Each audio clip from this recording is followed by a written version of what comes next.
Preparação. A pandemia alterou muitos de nossos padrões, tanto de pensamento quanto de comportamento. No entanto, ela também revelou certos aspectos muito antigos de nosso mundo. Essa emergência em escala global destacou uma das mais antigas verdades sobre as relações internacionais, a de que, no fim das contas, os países estão por conta própria. Enquanto o surto se disseminou, nações que há muito cooperavam, por exemplo na Europa, fecharam suas fronteiras e se concentraram em sua própria sobrevivência. Isso não surpreenderia os acadêmicos e estudiosos da área, que notaram que a diferença mais relevante entre a política interna e a externa é que, nesta última, não existe autoridade suprema, nem governo mundial que possa manter a ordem. Essa condição básica levou muitos pensadores a interpretarem a realidade sob a chave de um cenário internacional de competição e conflitos perpétuos. Thomas Hobbes, notável filósofo político do século XVII, descreveu os estados nacionais como gladiadores com as armas apontadas e os olhos fixos uns nos outros. Entretanto, a história está repleta de oscilações. No último século, os países passaram mais tempo em paz do que em guerra. O comércio, as viagens e os investimentos internacionais dispararam. As nações criaram mecanismos e instituições para cooperar e resolver problemas comuns.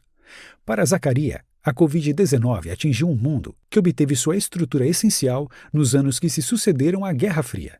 Com o arrefecimento da rivalidade entre as grandes potências e a globalização, os países se aproximaram por fortes laços de interdependência.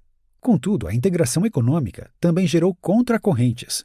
À medida que os países lutavam por vantagens e novos competidores se tornavam perigosos antagonistas geopolíticos. Nesse mesmo período, a chamada Era Digital garantiu que tudo, bens, serviços, culturas e ideias, se movimentassem em velocidade alucinante. Assim como a doença, esses fluxos, tangíveis ou intangíveis, ainda correm por todos os cantos do planeta, mas nenhuma nação pode moldá-los por conta própria. Dito de outra forma, todos estão conectados, mas ninguém está no controle. O mundo em que vivemos é aberto, rápido e, portanto, instável. Seria difícil trazer estabilidade a algo tão amplo e dinâmico. Não obstante, em qualquer sistema dessas três características, amplo, rápido e dinâmico, só é possível, segundo o autor, manter duas. Um sistema amplo e rápido, como o atual, será inerentemente instável. Uma sociedade rápida e estável tenderá a se fechar, como ocorre com a China. Se o sistema for amplo, no sentido de aberto, isto é, com liberdades individuais e coletivas devidamente respeitadas, e estável, provavelmente será lento. O livre mercado não resolve todos os problemas. Não é difícil entender por que as pessoas ficam nervosas atualmente. O mundo de livre mercado, em rápida evolução e inauditas mudanças tecnológicas é, para dizer o mínimo, francamente assustador. Nesse sentido, uma resposta comumente oferecida ao público é fechá-lo. Donald Trump, presidente derrotado nas eleições estadunidenses de 2020, e outros populistas querem impedir a entrada de imigrantes e restringir o fluxo de bens e serviços. Almejam ainda preservar de algum modo o que consideram como a essência da cultura existente em suas nações. Eles buscam retornar a alguns dos caminhos do passado, geralmente uma época de grandeza imaginária. Zaccaria sustenta que nunca houve um jardim do Éden. Os períodos dos quais as pessoas se lembram com nostalgia eram, na verdade, muito mais difíceis do que o presente. Pense em como era a vida na década de 1950 se você fosse uma mulher, homossexual ou fizesse parte de uma minoria étnica. Isso sem contar que a vida não era exatamente um mar de rosas, mesmo para os homens brancos que trabalhavam como metalúrgicos ou mineradores de carvão. O caminho para tornar a América grande novamente, slogan de campanha de Trump, consiste, de acordo com o autor, em caminhar em frente, não para trás. Não podemos fechar o mundo. Tampouco devemos impedir o crescimento de potências ou atravancar o progresso tecnológico. É preciso navegar pelas tendências de nosso tempo. Enfrentaremos fortes adversidades econômicas no futuro. Novas tendências, como os temores de pandemia e o protecionismo, incitarão mudanças estruturais mais profundas. Entre elas, destacam-se o declínio demográfico e a estagnação econômica. Desse modo, o crescimento, pelo menos nos países mais desenvolvidos, será lento por muito tempo. Todavia, há formas de estimular o dinamismo e proporcionar mais oportunidades aos cidadãos.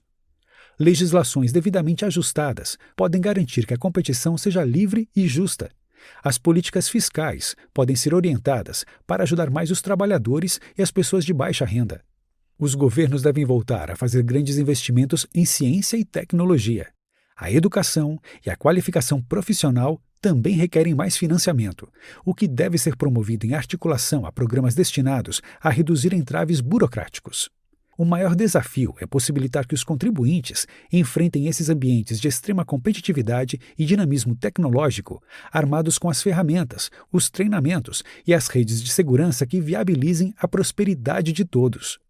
Agora que chegamos à metade da leitura, conheceremos dois conceitos fundamentais para a interpretação da realidade pós-pandemia: a bipolaridade do mundo e a importância dos chamados idealistas. O mundo está se tornando bipolar. Nosso autor cita o jornalista George Packer, segundo o qual, durante as primeiras semanas do surto de Covid-19, todas as manhãs do interminável mês de março, os estadunidenses acordavam para se verem cidadãos em um estado falido. A sensação de choque provocada pela pandemia e pela infeliz reação dos Estados Unidos foi intensa, mas surgiu em meio a crescentes preocupações com relação à situação do país. Desde a crise financeira de 2008, que afetou significativamente a reputação da maior potência mundial, muitas pessoas temiam o colapso total da civilização ocidental. Alguns economistas escreveram sobre a desaceleração do crescimento econômico. Outros intelectuais ocuparam espaços importantes na mídia para destacar o aumento na desigualdade social e a elevação da mortalidade causada por alcoolismo, uso de drogas e suicídio. O surgimento da pandemia, nesse contexto, evidenciou os problemas dos Estados Unidos, como a ineficácia do governo, a insuficiência do sistema de saúde e a existência de uma raivosa polarização entre os cidadãos. Ao longo de mais de 2 séculos, o país despertou uma ampla gama de sentimentos no resto do mundo: raiva e admiração, desprezo e inveja, esperança e medo, amor e ódio. Porém, há uma emoção que nunca havia sido dirigida aos Estados Unidos até agora: pena. O novo coronavírus intensificou os diálogos sobre o declínio do país em um contexto de preocupações com a ascensão da China. Assim como a decadente infraestrutura dos Estados Unidos passou a ser comparada com as brilhantes cidades chinesas, a ineficácia da resposta de Washington à pandemia foi confrontada com a eficácia do controle exercido por Pequim. Embora tenha sido o epicentro original do coronavírus, a China conseguiu achatar sua curva de infectados em uma velocidade impressionante. A certa altura, o governo chinês impôs uma restrição total ou parcial a 800 milhões de pessoas. Posteriormente, testou 10 milhões de indivíduos em Wuhan, em menos de 3 semanas. Em contrapartida, o governo Trump tentou desviar a atenção de seus próprios problemas, transferindo a culpa para a China, que de fato lidou mal com o vírus inicialmente e enganou o mundo a seu respeito. Muitas pessoas, de todos os pontos da Terra, após se sentirem angustiadas e decepcionadas com a China, ficaram impressionadas com a sua competência. No país asiático, os comentaristas locais consideraram a retórica de Washington como sinais de uma superpotência em declínio tentando conter seu rival em ascensão. Os maiores realistas são os idealistas. Apesar de ter se consolidado como um fenômeno global, paradoxalmente, a Covid-19 fez todos os países voltarem-se para si mesmos. A dor e o sofrimento, as dificuldades econômicas e a imposição do distanciamento social levaram os líderes mundiais a abandonarem ideias de cooperação internacional. A consequência imediata foi o fechamento de fronteiras e a realização de planos de recuperação econômica e sanitária locais. Em abril de 2020, a estratégia de Trump para o enfrentamento da pandemia ultrapassou o tom nacionalista, a partir de ataques à China e à Organização Mundial da Saúde, OMS. Os chineses, por um lado, defenderam publicamente a cooperação global e, por outro, adotaram a política que Zacarias chama de nacionalismo da vacina.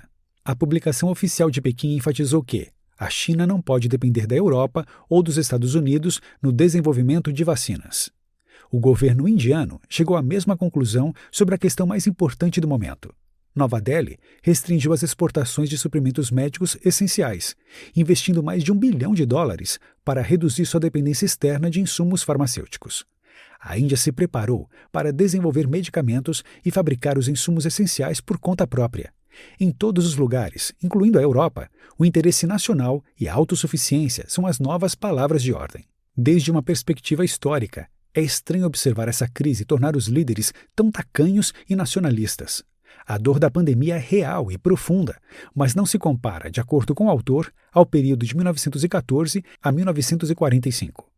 Nesses anos, o mundo passou por uma grande guerra que destruiu a Europa, pela maior crise financeira de todos os tempos, pela escalada do totalitarismo, outro conflito que destruiu novamente a Europa e devastou cidades japonesas com armas nucleares. Ao todo, foram mais de 150 milhões de mortos. E, no entanto, após todas essas crises infernais, os líderes pressionaram por mais cooperação internacional. Tendo testemunhado os danos causados pelo nacionalismo desenfreado e do limitado interesse nacional, os estadistas que sobreviveram acreditavam terem o dever de criar um mundo diferente para as futuras gerações. Esse idealismo resultou em 75 anos de relativa paz. Contrariamente, nos tornamos cínicos, desdenhosos do idealismo que nos trouxe até aqui. Agora está na moda criticar o globalismo, sem se preocupar com os custos de seguir outra via. Notas finais. A presente obra descreve o novo mundo que está surgindo como consequência da pandemia de Covid-19. Mas, na realidade, o autor descreve tendências que estão se fortalecendo nesse contexto. Para completar a história, não devemos negligenciar a ação humana. As pessoas podem escolher a direção que desejam seguir em suas próprias vidas. Temos mais liberdade agora do que em qualquer outro momento. Em quase todos os períodos, a história seguiu um caminho definido, dificultando quaisquer mudanças. Porém, o novo coronavírus revolucionou a sociedade. Os indivíduos estão crescentemente desorientados. Em tal atmosfera, as mudanças de rumo se tornam mais fáceis do que nunca.